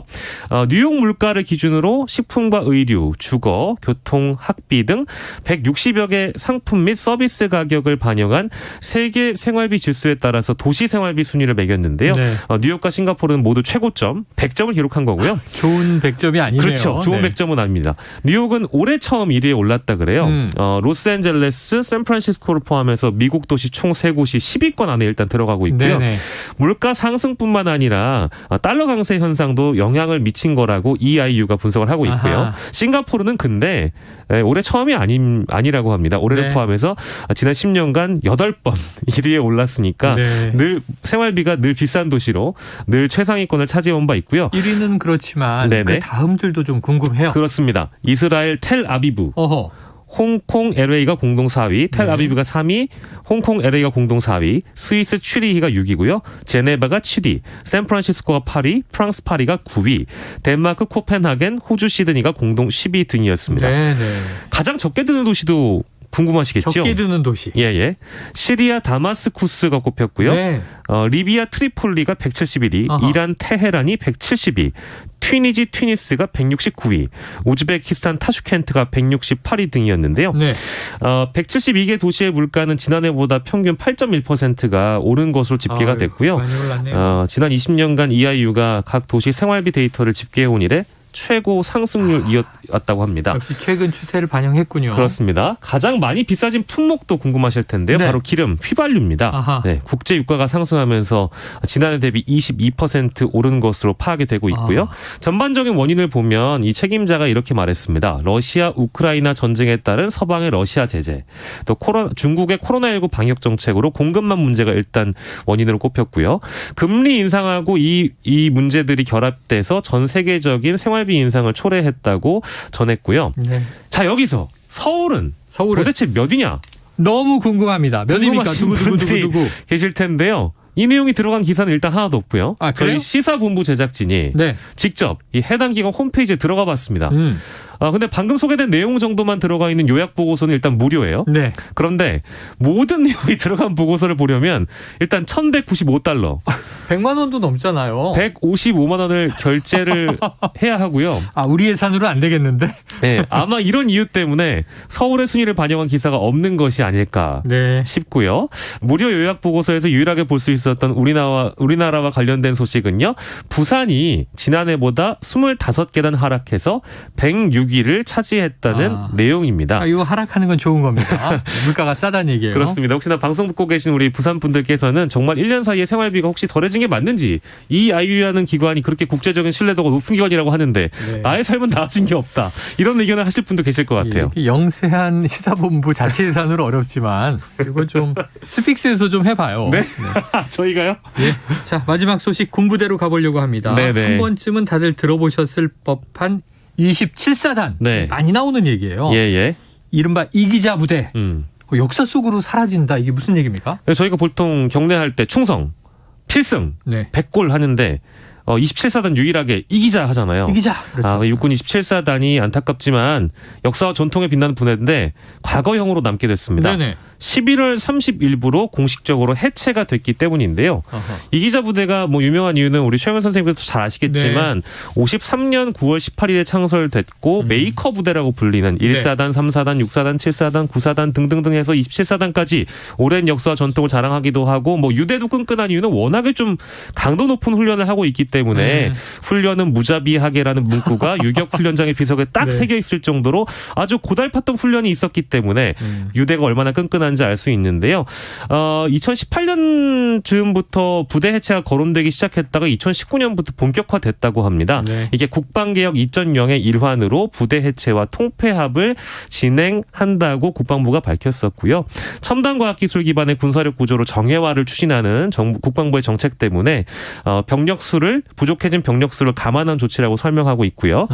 27사단만 해체가 된 게 아니고요. 경기 포천의 육군단 진군 부대도 같은 같은 이유로 해체가 됐습니다. 네. 뭐 반대하는 목소리도 많았다고 하고 그랬겠죠. 네. 예, 해외 사례를 좀 들어서 이렇게 하지 말고 다른 방법도 좀 동원을 해보자. 뭐 예비역들이 이제 의견 개진을 했습니다만 정부는 이런 결정을 내렸다고 하네요. 네, 네. 전국에 계신 이기자 부대 출신 우리 예비역 여러분들 고생하셨습니다라는 말씀을 좀 전해드리고 싶습니다. 그러니까 이게 항상 현역으로 복무할 때는 정말 고통스럽고 싫다가 네, 또 그만큼 고된 군생활을 마치고 나가면 예, 이 굉장한 또 무용담이 돼가지고 네, 얘기하고 또 하고 술자리에서 아마 그러셨을 거예요. 네. 근데 그 이기자 부대가 해체됐다.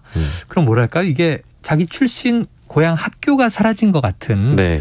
그런 또 느낌이 드실 것도 같네요. 네, 마음이 조금 섭섭하지 않을까 싶은데요. 뭐 어디서 또 이런 구호를 말씀하실지 싶어서 오늘 네. 또 한국 축구도 있고 하니 이기자. 한국 이기자 네. 더해서 시사본부 이기자 네네. 정도만 하겠습니다. 저희는 이기고 지는 승패보다는 아이고, 정확한 정보를 전달하는 데 집중하고 있습니다.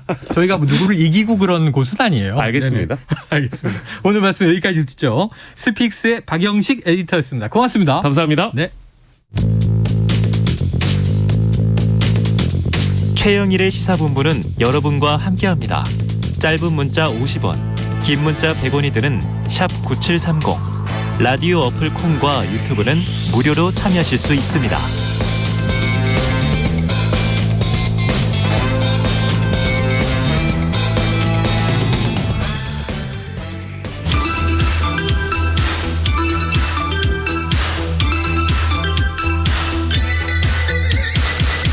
네, 최영일의 시사본부 전설의 코너가 돌아왔다. 여론오락관 몇 대 몇? 자, 이은영 휴먼앤데이터 소장 그리고 배종찬 인사이트 K연구소장 함께하겠습니다. 어서 오세요. 네, 반갑습니다. 오랜만에 뵙습니다. 안녕하십니까, 배종찬입니다. 이게 정말 그새 전설의 코너가 됐는데. 그러니까요. 그러니까 한 20년 된 줄 아시는 청취자분들이 계실 텐데. 아침에 으스스하더라고요. 전설이니까. 전설. 네. 지난번에 뵀을 때는 여름이긴 했습니다. 예. 계절이 바뀌었죠. 고정해야 되지 않을까요? 고정해야죠. 고정 한번 가야죠. 선거가 다가오면 고정으로 할 수밖에 없을 것 같아요. 이제 내년부터는 총선 한 1년 전. 그럼요. 여론에 관심이 내일 모레 많아지시니까. 선거죠. 예. 이게 많이 남은 것 같은데 아니에요. 내일이에요. 없어 보이게. 전설의 네, 코너 알겠습니다. 출연진 두 분이 오셔서 네. 고정 타령으로 시작을 했습니다. 예. 자, 지난 8월에 뵀을 때가요. 윤 네. 대통령 취임 100일 평가였어요. 네. 근데 어느새 이제 12월이 됐어요. 자, 뭐 두 분 근황 물어보죠. 이 소장님 어떻게 지내셨습니까? 저는 이제 좀 방송이 고정 코너들이 몇 개 생겨가지고. 화면에서 많이 보이시더라고요. 네, 근데 어쨌든 지금 제일 걱정은 대통령 지지율이 네. 지금 이게 임기말 같은 느낌이어가지고 아이고, 네. 그래서 어떻게 올려야 되는지를 고민을 저도 많이 하고 있습니다. 네, 국가가 잘 되기 지지율 위해서. 올리기를 고민하고 계시는. 네. 예. 배 소장님은요? 저는 항상 말씀드립니다만 국정을 운영하는 사람들이 잊지 말아야 될 것은 네. 경제로 미래로. 경제로 미래로. 예. 경미야. 경미야. 경미. 1년 내내 지금 경미를 찾고 있는데 예전에 너무하는 거 아니에요? 대선 과정에서는 MZ세대 이름을 써서 민지야 그랬는데. M녀중 찾더니 M녀중. 경미. 장안의 화제예요. 알겠습니다. 경미가 장안의 화제입니다. 네. 자, 그럼 윤석열 대통령의 지지율을 한번 봐야 되겠네요. 네. 최근에 조사가 이제 좀 많이 나왔어요. 한 5개 정도 나왔고, 오늘도 이제 갤럽 조사가 나왔는데요. 네. 일단은 이제 총평을 해보자면 대통령 지지율은 한 1에서 3%포인트 정도 상승했고, 네네. 그 다음에 민주당은 약간 제자리, 네. 그리고 이제 국민의힘은 소폭 상승, 이렇게 좀 전체적으로 볼 수 있을 것 같고요. 오늘 갤럽 조사를 좀 보면은 지난 29일에서 12월 1일까지 3일 조사를 했고요. 네. 긍정평가는 31%, 지난 조사 대비 1%포인트 상승했고 부정평가는 60%, 지난 조사 대비 22%포인트 하락을 한 그런 숫자가 나왔습니다. 네. 외교 랠리가 이어졌었거든요. 그랬죠, 지난 한 달 내내 그리고 이제 뭐 빈살만 등 외국의 정상들이 방한했고 월드컵까지 이제 오늘까지 해서 이제 그 딱 시즌을 봤을 때 사실 이제 지지율 특수 주간이라고 할 수 있을 것 같은데 주목할 만한 그런 상승 폭은 아니었다.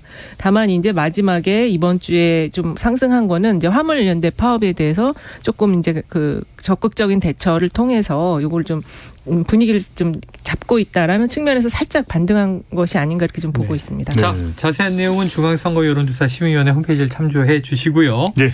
이번 주 조사에서 긍정평가가 소폭 상승했다. 자, 이게 일시적인 현상이다. 뭐 이렇게 보는 분도 계시고. 네. 두 분 입장 궁금한데 배 소장님 어떻게 보세요? 저는 이제 대통령 지지율이 올라갈 때는 대체로 논란이 많으면 안 돼요. 네네네. 그러니까 논란을 줄여주는 것이 중요하고 특히 전체 응답자에게 골고루 좀 논란이 되는 이슈가 뭐였을까? 예. 저는 도어 스태핑이었다. 아. 왜냐하면 도어 스태핑에 대해서는 심지어는 국민의힘 지지층까지도 반대거든요. 그러니까 한국갤럽조사에서 지난 22일부터 24일까지 실시했던 조사 결과를 보면 자체 조사였는데 그 조사에서 보면 국민의힘 지지층에서도 도어 스태핑에 대한 중단 의견이 53%나 됩니다. 네네. 그러니까 8월 달에는 60%가 넘을 정도로 압도적이었던 도어 스태핑에 대한 호응도가 아이고 왜 해? 자꾸 논란만 일으키고 부정적으로 대통령이 뭐 그래서 이제 대통령을 성대모사하는 인구는 늘어났어요. 근데 심지어 저도 하지 않습니까? 해보세요.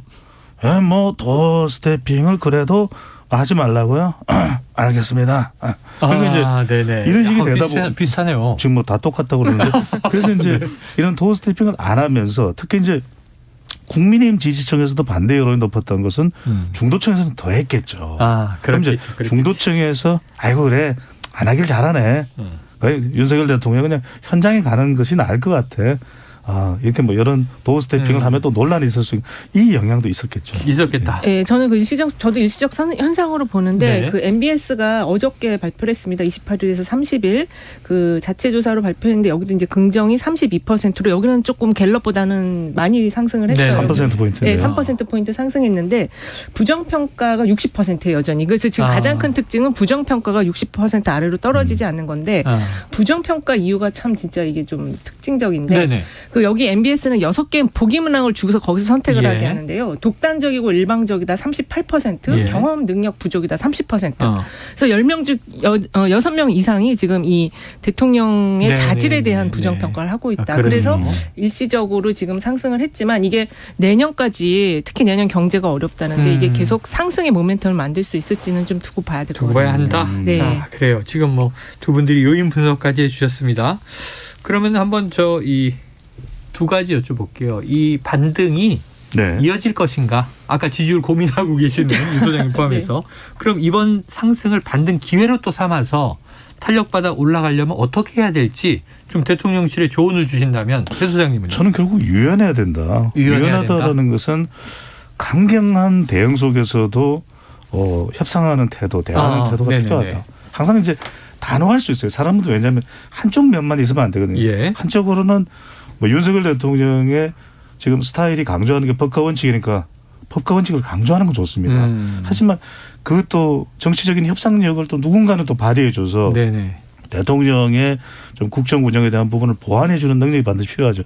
가령 이제 화물연대와 관련된 부분에 있어서도 이것이 뭐 사람에 미치는 파장이 크다, 불법이다, 업무 개시 명령 고 가, 업무 개시 명령 고 가 이것도 이제 뭐 영향을 줄 수는 있습니다만 강성 보수 지지층들은 결집할 수 있겠지만 중도층은 조금 불안할 수도 있을 겁니다. 그러면 모든 파업에 대해서 업무 개시 명령을 내릴 것인가? 그렇다면 대통령이 단호한 대응을 하되 좀 협상의 여지를 남겨두고 자 그러면 정말 머리를 맞대고 최대한 협상을 하되 12월 10일까지 만약에 안 한다. 그때는 우리가 업무 개시 명령을 내릴 수밖에 없다.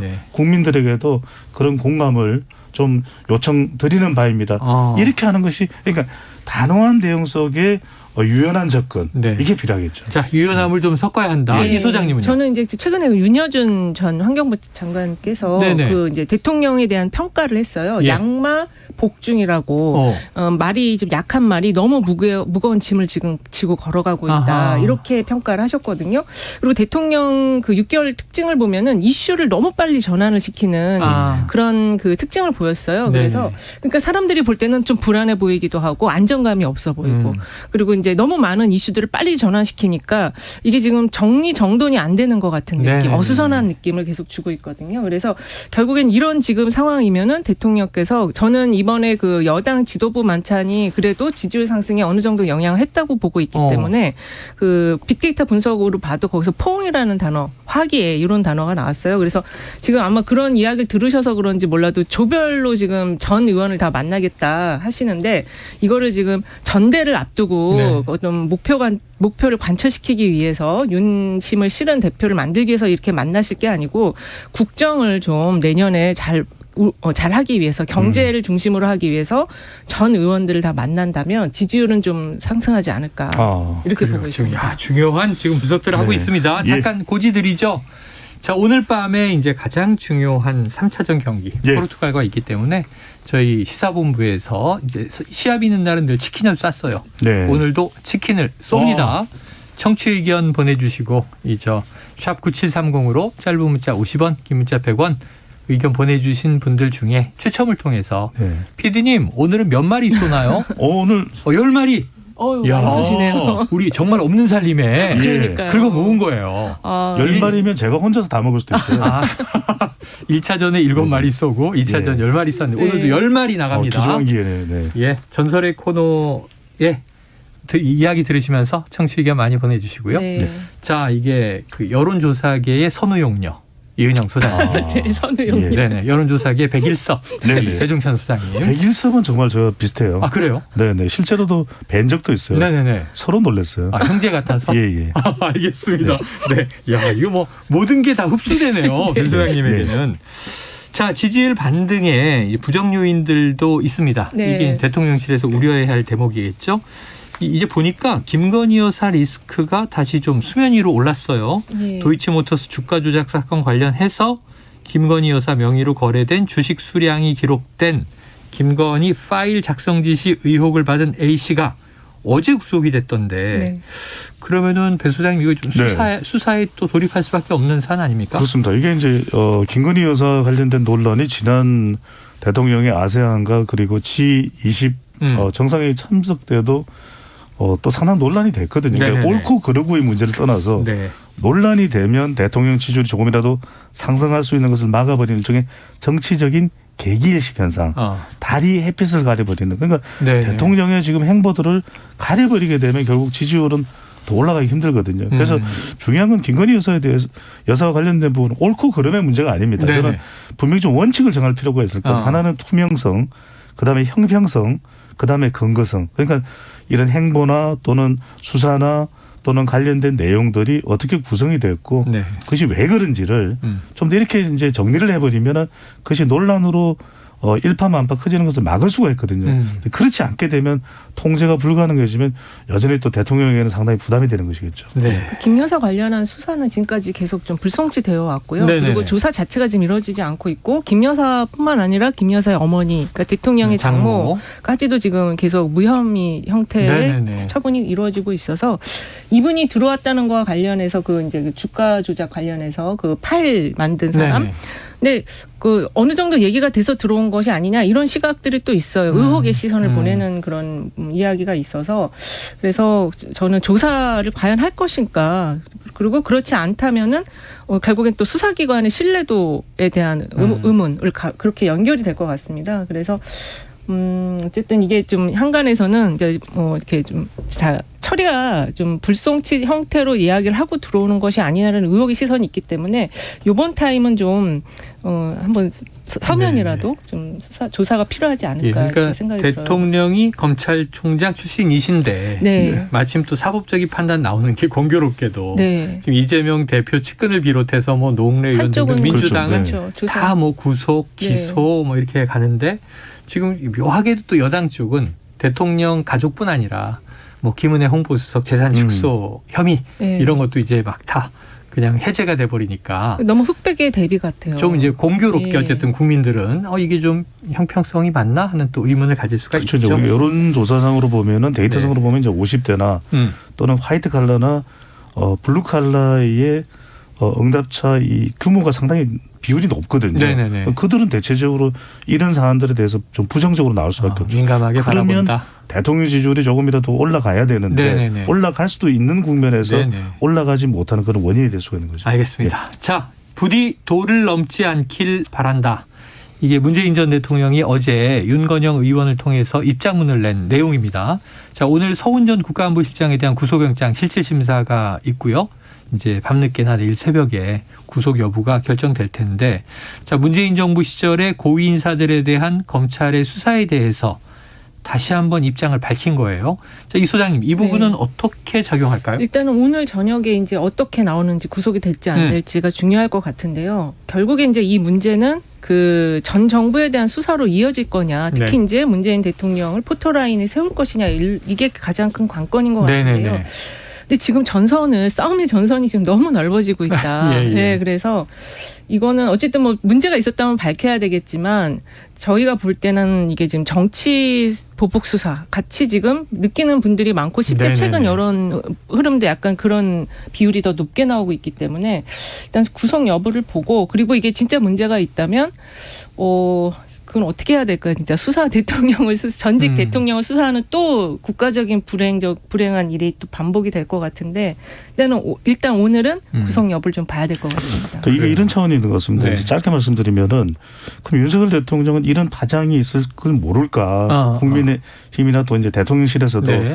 그런 걸 충분히 저는 알고 있으리라고 보는데 네네네. 윤석열 대통령의 지지층 그러니까 지난 대선에서 투표했던 유권자들은 정권 교체를 이야기했거든요. 네네. 그러면 문재인 정권에 대한 수사를 하라는 입장일 거예요. 예. 그러니까 이제 윤석열 대통령이 밀어붙이는데 지금 문재인 대통령이 이것이 정권 보복 성격이 있다는 걸 분명히 한 거죠. 이렇게 되면 네. 도를 넘지 않길 바란다. 저는 이렇게 되면 더 치열한 긴장 국면으로 갈 것 같아요. 그래서 신구 갈등이 다시 이제 재현되는 거 아니냐 그렇죠. 이런 얘기가 나오는 어느 거죠. 한쪽이 발을 빼기가 더 쉽지 않아진다. 쉽지 않다. 오늘 서훈 전 안보실장이 구속되면은 네. 저는 이제 문재인 전 대통령도 상당히 단호하게 나오지 않을까. 이럴 네. 경우에는 이재명 대표 관련한 것보다 더 치열해질 수 있거든요. 사실 이게 오히려. 네. 윤명 대첩에서 문윤 대첩으로 전환이 돼버릴 수가 있을 가능성도 저는 있을 것으로 보입니다. 야, 이게 이제 이런 뉴스를 전해드리면서 참 이 사회적 긴장감은 높아지는데 그래서 우리 사회에 어떤 생산성이 있을까 저는 늘 고민이거든요. 예. 그러니까 왜냐하면 과거의 역대 대통령에 대해서 전임 정부를 신임 정부가 수사하거나 어떤 사법적 엄단을 할 때 주로 부패, 비리, 뇌물 이런 거였는데 그렇죠. 지금 사안 자체가 이게 약간 정책적인 판단, 맞습니다. 네. 또 이제 통치적 결단 네. 뭐 이런 거를 왔다 갔다 하는 직권 거라. 남용과 관련된 뭐 굳이 묻자면 사실 근데 그건 대통령의 행위에 직권 남용이라는 거 정리하기가 어렵거든요. 그러니까 이제 적용을 한다면 네네. 이제 그것을 적용할 수 있는데 이제 통치행위라는 거는 다양한 해석이 그렇죠. 가능하기 때문에 그렇죠. 그렇게 어느 한쪽으로만 밀어붙이기만도 쉽지는 않다라는 것이죠. 제 기억에 노무현 전 대통령이 이 DJ 정부 때 대북 송금 그렇죠. 예. 수사하고 네. 특검에서 이제 결국 박지원 현 실장 네. 당시 실장 구속할 때도 노무현 대통령 입장이 그랬던 거였잖아요. 이게 김대중 대통령이 결정한 것이라고 언급만 해주면 통치적 결단으로 사법 처리를 피할 수 있는데 네. 언급하지 않으시면 이건 그렇죠. 누군가 이 죄를 처벌받을 수밖에 없다 이런 거였잖아요. 그리고 이런 문제는 이게 직접 검찰의 수사를 통해서 하는 거는 좀 공정하지 않다고 느낄 것 같아요. 이런 네네. 문제는 지금 이재명 대표에 대한 수사나 이런 것들이 다 특검이 특검 필요하다? 형태로 왜냐하면 그것도 대선 자금 수사고 이것도 전직 대통령의 통치행위니까 특검 형태로 그걸 풀어가야 된다 그렇게 보고 있습니다. 자, 초기 좋은 배 소장님께 여쭤봅니다. 예. 성탄절이 다가옵니다. 월드컵 끝나면 바로 성탄절이에요. 예. 자, 이 이야기가 나오는데 거론되는 이름 이명박 전 대통령, 네. 김경수 전 경남도지사. 예, 사면 얘기죠. 사면. 성탄절 사면. 예. 됩니까? 저는 이명박 전 대통령은 할 것 같아요. 그런데 한다. 김경수 전 지사는 모르겠어요. 모르겠다. 예. 왜냐하면은 윤석열 대통령 사실상 그러면은 드루킹에 대해서 약간 면죄부를 주는 성격도 될 수 있잖아요. 네네네. 그게 통합과 협치의 성격이 있다면 우리가 그렇게 받아들일 텐데 지금의 윤 대통령 국정원 정서대 그렇게 보이지는 않을 테고 네. 그러면 이명박 사면해야 되니까 이명박 전 대통령 사면해야 되니까 김경수 전 지사도 이렇게 같이 구색을 맞춘다 네. 그렇게는 안 할 것 같아요. 그래서 이 전 대통령은 사면하지만 김 전 지사는 사면 안 할 가능성이 높을 것 같아요. 자, 지금 국회에서 속보가 나오고 있네요. 김진표 국회의장 오늘 본회의는 아마 물 건너가는 것 같습니다. 네. 예산안 처리 법정 시한을 지키지 못해서 국민들께 송구하다. 오는 8일과 9일 이틀간 본회의를 개최하겠다. 그래서 원래 어제와 오늘 예정됐던 네. 예산안 처리를 위한 본회의가 다음 주 8일과 9일로 넘어가는 상황입니다. 저럴 경우에 이제 장관 회의만도 같이 지금 처리가 또 늦춰지는 거잖아요. 또 이제 국정조사도 네. 예산안 처리 후로 지금 돼 있으니까 다 한 일주일 밀린다. 그럼 아니, 언제? 이제 국회 정신 차려야 돼요. 이제 우리 뭐 이제 단순하게. 그 얘기 좀 세게 해주세요. 네. 아니 그래서 저는 제가 칼럼을 썼습니다. 카타르 국회 월드컵이 열렸더라면 우리 국회가 몇 등 할까? 저는 아시아 예선도 통과 못한다. 국회 월드컵이 열리면? 예. 갤럽의 20일, 24일 조사 결과를 토대로 해서 분석을 했는데 33점조차 넘는 정당이 없어요. 그런 건 피파 랭킹이 아니라 이제 배파 랭킹인데 배파 랭킹 몇 위입니까? 후진국 수준입니까? 한 100이 넘어가지 않을까. 네. 가혹한 평가를 국회에서는 좀 유념해 들으시고요. 오늘부로 국회는 또다시 법을 지키지 않은 입법부가 됐다. 명심하시고 좀 빠르게 하지만 또 정확하게 예산안 처리를 해주시길 바랍니다. 김경수 지사 사면권 관련해서 잠깐 덧붙이면요. 네. 이게 지금 김경수 지사 사면을 안 하면 형평성이 또 문제가 될 수가 있거든요. 그리고 사면을 하는 경우에도 지금 의혹의 시선이 있어요. 지금 야권의 내분을 부추기려고 하는 거 아니냐 이런 시각도 있고, 그다음에 이제 선거를 출마는 못하게 가석방 정도로 해갖고 이게 약간 균형을 맞추는 이런 흐름으로 가져가지 않을까. 근데 어쨌든 지금 대통령실에서는 뭐 검토 안 하고 있다 이렇게 얘기하고 있으니까 이것도 지켜봐야 될 것 같습니다. 한번 보도록 하죠. 자, 정당 지지율 한번 짚어볼까요? 이 소장님 어떻게 나오고 있나요? 예, 지금 정당 지지율 보면은요. RS서치가 뉴스픽 의뢰로 지난달 27, 28일 조사한 건데요. 민주당 33.7%, 국민의힘 27.6%. 네.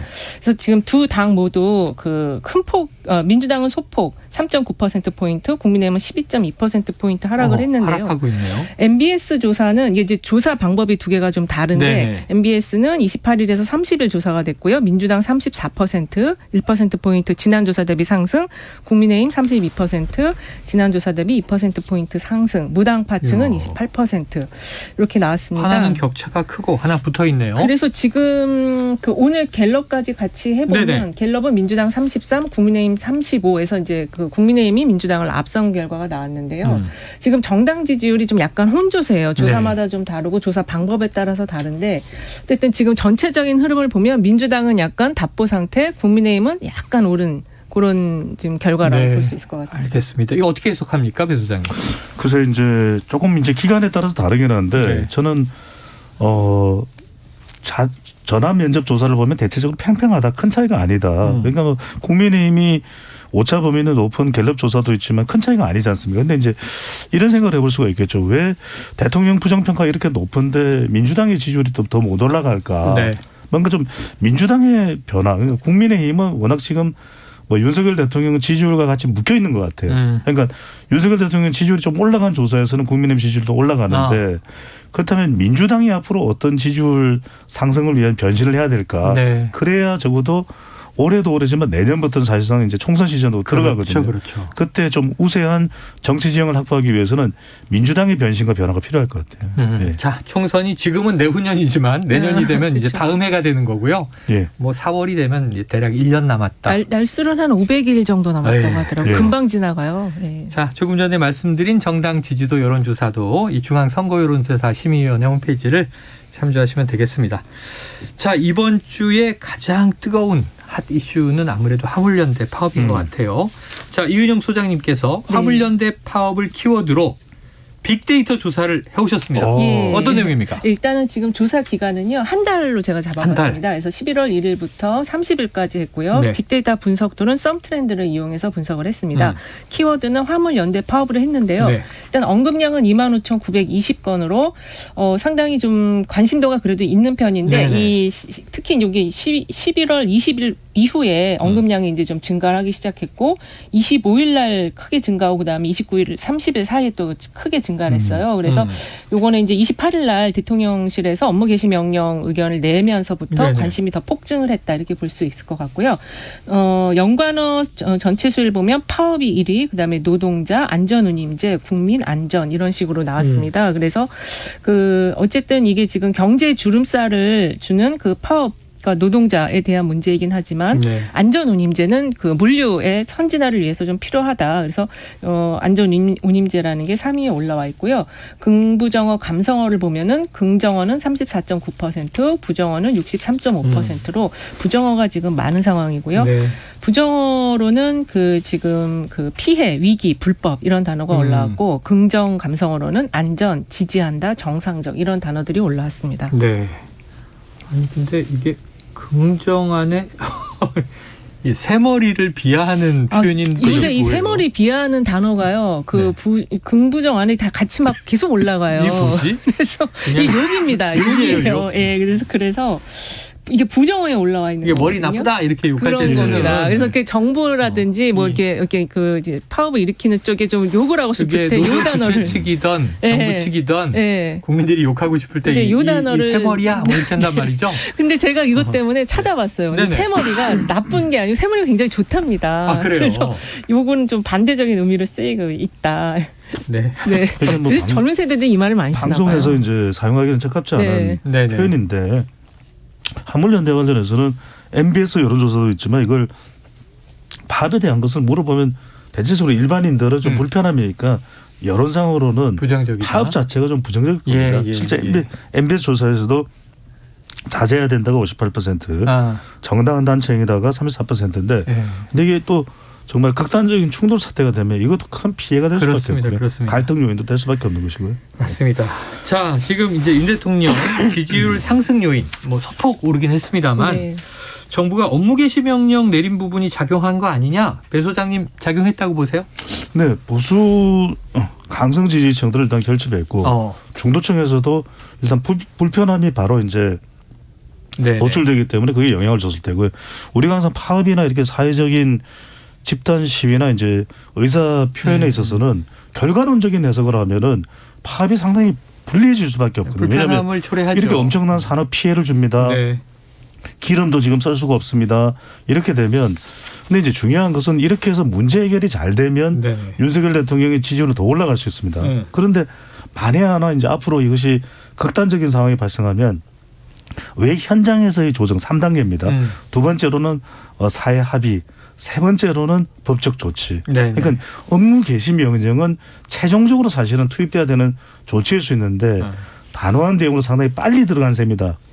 이렇게 본다면 결과론적으로 문제 해결이 되면 지지율이 그래도 2, 3%, 3, 4% 올라갈 수 있는데 만약에 이게 극단적인 우리가 절대 바라지 않는 상황이 돼버리면 이건 오히려 대통령에게는 또 부담이 될 수도 있는 그러니까 것이죠. 일시적으로 일단 주말을 고비를 해서 이제 이게 좀 갈등이 해결이 되면은 지지율이 도움이 되겠죠. 근데 네. 지금 이걸 풀어가는 과정에서 이 정부 측 인사들의 그 단어나 인식들이 굉장히 좀 80년대식 인식이에요. 그러니까 막 밀어붙이기식이고 또 이 화물연대 파업을 그 사회적 재난이라고 해서 재난본부를 구성해 갖고 지금 이걸 지금 대응을 하는데 네네네. 총리는 또 안 보이세요. 예. 그래서 이런 시각으로 이걸 풀어놨을 때 일시적으로는 해결하는 듯 보이지만 이게 중장기적으로는 네. 정부가 좀 제도적 개선 방향을 제시를 못하면 이것도 결국엔 또 주저앉는 지지율이 다시 내려가는 그런 패턴을 가져올 수 있다. 원칙론으로 대응하면 네. 이게 뭐 친노동 반노동일 수도 있고 친기업 반기업일 수도 있는데 이상민 행안부 장관이 이 파업에 대해서 이태원 참사와 똑같은 사회적 재난이다. 이런 표현은 좀 상당히 그 원희룡 장관도 우려가 너무 되는 센 표현으로 지금 노조를 너무 몰아붙이시더라고요. 그래요. 알겠습니다. 자, 예언 오락관이 항상 있었습니다. 예언 오락관. 자, 이 두 분의 이제 촉을 확인하는 시간이죠. 간단하죠. 오늘 포르투갈전 결과. 두 분 데이터 전문가니까 어떻게 됩니까, 교수님? 그렇습니다. 오늘 몇 대 몇? 3대 2로 이깁니다. 3대 2로 이깁니까? 자, 그동안 골 가뭄에 시달렸던 손흥민 선수가 전반 25분경에 한 골. 아, 전반 25분. 그리고 오늘 또 이강인 선수가 전반 43분경에 한 골인데 네네네. 후반전 시작하자 5분 만에 이제 포르투갈 선수의 골을 먹습니다. 아, 그래요? 그런데 후반 한 35분쯤에 드디어 우리 스타 조스타 조규성 선수가 한 골 넣으면서 이기는데 이제 같은 시간 열리는 우루과이가 가나를 1대0으로 이김으로써 우리가 16강 진출하는 거죠. 아, 막 그림이 그려져요. 그러니까요. 영화 보는 것 같아요. 근데 저희가 지난번에 틀려가지고 저는 2대 0으로 자, 2대 0으로 저는 2대 0으로 이기는 걸로 그래야지 16강 진출이 되거든요. 자, 오늘 밤 자정 대한민국 축구 대표팀이 포르투갈을 상대로 월드컵 조별리그 마지막 경기에 출전합니다. 16강에 오르느냐 마느냐 경우의 수에 달려 있고요. 자, 최영일의 시사본부 청취자들을 위해서 치킨 선물 준비했습니다. 짧은 문자 50원, 긴 문자 100원 드는 문자 샵 9730으로 청취 의견과 월드컵 응원 문자 많이 보내주시고요. 몇 대 몇 경기 결과 예측도 좋습니다. 추첨을 통해서 10분께 치킨 선물을 보내드리겠습니다. 야, 역시 전설의 코너 재밌네요. 오랜만에 하니까. 감사합니다. 또 자리를 마련해 보죠. 알겠습니다. 네. 자, 고정해달라고 한번 PD님께 외치세요. 고정해줘요. 아이고, 예. PD님이 웃고 계십니다. 월드컵은 KBS와 네, 한번 마무리 멘트. 안전하다니까요. 충성이네. 자, 여론오락관 몇 대 몇 지금까지 이은영 휴먼앤데이터 소장, 배종찬 인사이트K 연구소장과 함께했습니다. 고맙습니다. 네, 감사합니다. 고맙습니다. Splish splash, I was taking a bath. Long about a Saturday night. Yeah. 점심 먹고 유쾌한 시사 디저트 한 입. 최영일의 시사본부. Well, I stepped out the tub and put my feet on the floor. I wrapped the towel around me and I opened the... 네, 이제 10시간쯤 뒤면 우리 대표팀과 포르투갈의 조별리그 최종전이 펼쳐집니다. 자, 지금 이제 카타르 현지를 연결하려고 합니다. KBS 이슈픽 쌤과 함께해서 월드컵 이모저모를 알려주셨던 축구 전문 웹진 히든K의 류청 편집장과 이야기를 나눠보겠습니다. 류 편집장님 나와 계시죠? 네, 안녕하십니까. 안녕하세요. 네. 자, 카타르 현지기 때문에 약간의 이제 이 타임 렉이 있습니다. 자, 류청 편집장께서는 이 냉철한 분석과 정확한 예측으로 워낙 유명하신데요. 자, 오늘 맞붙을 우리나라와 포르투갈의 전력 어떻게 분석하고 계십니까? 객관적인 전력에서는 당연히 이제 포르투갈이 좀 앞선다고 볼 수 있고요. 네. 네, 포르투갈은 이미 이제 조별리그에서 2승을 했습니다. 그리고 제가 현지 와서도 만나본 축구 해설위원들도 한준희 해설위원도 그렇고 포르투갈이 생각보다 상당히 강하다고 얘기를 하고요. 그리고 잉글리시 프리미어리그 최고의 팀 맨체스터 시티 소속 선수들이 다수를 구성하고 있고 이 선수들이 지금 주전으로 활약하고 있을 정도로 상당히 강력한 팀이고요. 그리고 전 세계 A매치 최다골을 기록하고 있는 크리스티아노 호날두 선수도 여전히 건재하기 때문에 상당히 어려운 팀이라고 볼 수 있습니다. 네. 실질적으로는 상당히 전력상 차이가 있다. 어렵다. 자, 그런데 이제 카타르에 가시기 전에 지금 가 계신데 그 전에 포르투갈을 들르셨다고 들었어요. 자, 포르투갈 현지에서는 이 월드컵 관련해서 어떻게 보고 있던가요? 사실 포르투갈의 축구 열기를 좀 보고 싶어서 들렀고, 네. 포르투갈 사람들은 이제 한국을 어떻게 생각하고 있는지가 상당히 궁금해서 들렀는데요. 많이 뉴스에 나오고 있지만 유럽 국가들이 이제 카타르 월드컵을 국가 차원에서는 좀 보이콧하려는 움직임이 있기 때문에 광장에서 축구를 같이 보거나 이런 모습들은 볼 수 없었습니다. 다만 이제 그 축구 펍이나 자신들의 경기는 상당히 잘 챙겨보고 있기 때문에 네. 경기에 대한 관심은 있지만 월드컵 자체에 대한 관심은 좀 줄어든 게 아닌가라는 생각이 좀 있었습니다. 카타르라는 또 주최 국가의 문제를 유럽 국가에서는 신경 쓰고 있다. 사실 인권 문제라든가 여러 가지 문제들이 제기되고 있습니다. 자, 우리는요, 이 포르투갈에 이기더라도 경우의 수에 또 기대해야 되고요. 거기에 따라서 또 다른 경기 우루과이와 가나전에 따라서 16강 진출 여부가 결정되는데, 자, 어떻게 해야 우리가 올라갈 수 있는지 오늘 좀 간단 정리 1타 강사 부탁드립니다. 일단 이 경우의 수가 있긴 한데 경우의 수에서 일단 조건이 붙습니다. 네. 한국은 무조건 이겨야 경우의 수를 바라볼 수 있고요. 네. 일단 이긴 뒤에 우루과이와 가나 경기를 좀 지켜봐야 됩니다. 일단은 우리가 이긴 뒤에 우루과이가 승리하는 것이 가장 유리한데요. 네. 왜냐하면 지금 우루과이가 만약 승리하게 된다면 두 팀이 이제 1승 1무 1패로 네. 동률을 이루게 됩니다. 예. 그러면 일단 가나는 떨어지게 되고요. 승점이 같을 경우에는 득실차, 네네. 다득점, 승자승으로 순위를 따지는데 현재 이제 한국이 득실차에서 우루과이를 한 골 차로 앞서고 있거든요. 네. 그러니까 한국이 우루과이와 똑같은 골을 터뜨린다면 예. 한국이 이제 16강으로 가게 되는 상황입니다. 그리고 일단 지금 다득점, 그러니까 득실차가 같아진다고 해도 지금 한국은 2골을 넣고 우루과이는 한 골도 넣지 못하고 있기 네네네. 때문에 어쨌든 이제 한국이 우루과이가 매우 한국보다 한 골을 더 터뜨린다고 해도 지금 한국이 16강으로 가는 상황이 펼쳐지고요. 네. 자. 그리고 우루과이와 이제 가나가 비겼을 경우에는 가나가 이제 현재 득실차가 한국보다 좋거든요. 네네. 결국에는 그러니까 우루과이와 가나가 비겼을 때는 한국이 2골 이상 넣고 승리를 해야 16강으로 갈 수가 있습니다. 네. 다만 이제 가장 좀 안 좋은 경우에는 우리가 이긴다 하더라도 가나가 승리하면 가나가 무조건 승점 6점이 돼서 네네. 16강으로 가게 됩니다. 예, 가나가 2승을 하게 되면 우리에겐 기회가 없어지는 것이죠. 자, 말씀하신 대로 지금 우루과이와 가나가 비기는 경우 우리는 포르투갈을 이기되 조금 많은 골을 넣어서 좀 이제 골 득실차를 뽑아야 되고요. 우루과이가 살짝 이 가나를 이기게 되면 지금 현재 상황에서도 우리의 이제 진출 가능성이 높아지게 된다. 지금 분석을 해 주셨습니다.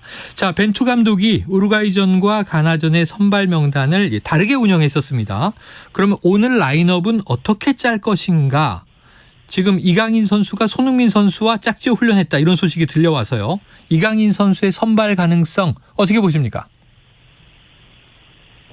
네, 일단 아시겠지만 벤투 감독이 오늘 벤치에 앉지 못합니다. 네. 다만 이제 벤투 감독이 당연히 선발 라인업을 짤 거기 때문에 저는 오늘 아마 선발 라인업을 짠다면 1차전과 거의 비슷하지 않을까라는 생각을 하는데 다만 한 3자리 정도가 바뀔 수가 있습니다. 모두 아시는 대로 김민재 선수가 네네네. 지금 그 부상으로 출전 가능성이 지금으로서는 크지 않은 상황이고요. 네네. 그렇게 된다면 이제 골키퍼 김승규, 그 포백에는 김진수, 김영권, 권경원, 김문환 선수가 나올 가능성이 상당히 크고요. 네.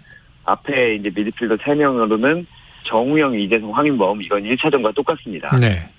그런데 이제 앞에 공격진 3명이 손흥민 선수를 제외하면 이강인과 조규성이 네. 이번에는 선발로 나오지 않을까라는 예상이 조금 지배됩니다. 예, 손흥민, 이강인, 조규성. 야, 어떻게 될까요? 자, 두근두근한데요. 자, 이 심판이 아르헨티나 출신의 테오 심판이 배정이 됐다고 해요. 심판이 왜 중요하냐면 이 벤투 감독이 지금 앞서 받은 레드카드로 벤치에 앉지 못하는데 이게 테일러 심판이었나요? 지금 코너킥을 기회를 앗아가는 바람에 여기에 항의하다가 이렇게 된 거고요. 자, 이런 요소들은 경기에 좀 어떤 변수로 작용할 것으로 전망하십니까?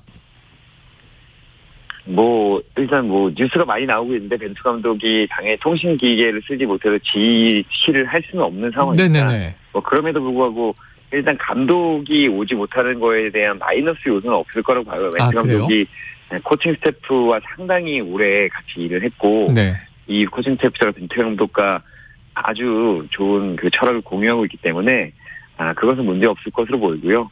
다만 이제 선수들이 오히려 감독이 나오지 못하는 부분에 대해서 오히려 결집 요소가 있지 않을까 싶고 사실 지금까지 월드컵에서 경고를 받거나 퇴장받은 감독이 이제 벤투 감독밖에 없습니다. 네네. 벤투 감독이 상당히 차분한 감독인데 네. 월드컵 현지에 오다 보니까 이 열정을 보여주고 있고 이 부분을 선수들이 오히려 더 상승 요소로 적용하지 않을까라고 생각은 하고 있습니다. 그래요. 자, 여기서 한번 그냥 돌발 질문 해보겠습니다.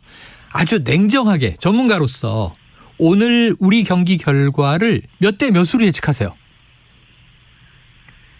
제가 이미 이제 KBS의 예측 결과를 넘겼기 때문에 거짓말 할 수 없을 것 같고 저는 1대1 정도로 오히려 예상을 좀 하고 있습니다. 1대1 정도? 지진 않을 것 같은데 네. 이기기도 좀 쉽지는 않지 않나 사실 전력상. 그런데 그럼에도 불구하고 이기기는 바라고 있습니다. 네, 냉정하게는 비길 가능성이 높다고 보시지만 이기기를 바란다. 자, 모든 국민의 염원이 다 똑같을 것 같습니다.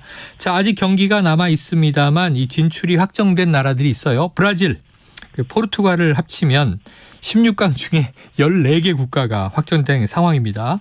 이 류 편집장님께서 보시기에 지금까지 좀 이변이라든가 예상하지 못했던 장면 또는 아주 놀라운 결과 주로 어떤 걸 꼽으시겠습니까? 일단 제가 어제 일본과 독일의 전반전만 보고 이제 택시를 타고 이제 호텔로 돌아오고 있는데 그 짧은 기간 동안에 역전을 했더라고요. 호텔에 이미 도착해 보니까. 저희 호텔 1층에서 이제 보던 분들이 다 머리를 감싸질 정도로 전 세계인들이 지금 놀라운 결과가 좀 나왔던 것 같고요.